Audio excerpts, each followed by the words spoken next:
लालची चिड़िया एक जंगल में पक्षियों का एक बड़ा सा दल रहता था। रोज सुबह सभी पक्षी भोजन की तलाश में निकलते थे। पक्षियों के राजा ने अपने पक्षियों को कह रखा था कि जिसे भी भोजन दिखाई देगा वो आकर अपने बाकी साथियों को बता देगा और फिर सभी पक्षी एक साथ मिलकर दाना खाएंगे। इस तरह उस दल के सभी पक्षियों को भरपूर खाना मिल जाता था।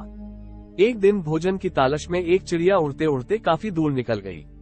जंगल के बाहर रास्ते तक आ गई। इस रास्ते से गाड़ियों में अनाज के बोरे मंडी में ले जाया जाता था। रास्ते में काफी सारा अनाज गाड़ियों से नीचे गिरकर सड़क पर बिखर जाता था।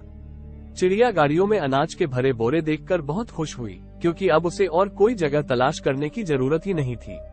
अनाज से भरी गाड़ियां वहां से रोज गुजरती थीं और अनाज के दाने सड़क पर बिखरते भी रोज थे। चिड़िया के मन में लालच आ गया। उसने सोचा कि उस जगह के बारे में वो किसी को नहीं बताएगी और रोज इसी जगह आकर पेट भर खाना खाया करेगी। उस शाम को जब चिड़िया अपने दल में वापस पहुंची, तब उसके बाकी साथियों ने देरी से आने का कारण पूछा।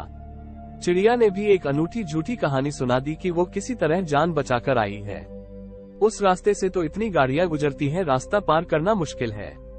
दल की बाकी चिड़िया ये सुनकर डर गईं और सभी ने निश्चय कर लिया कि वो रास्ते के पास नहीं जाएंगी। इस तरह वो चिड़िया रोज उसी रास्ते पर जाकर पेट भर दाना खाती रही। एक दिन चिड़िया रोज की तरह रास्ते पर बैठकर खाना खा रही थी।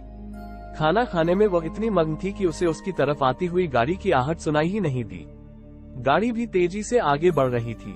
चिड़िया दाना चुगने में मग्न थी। गाड़ी पास आ गई और गाड़ी का पहिया चिड़िया को कुचलता हुआ आगे निकल गया।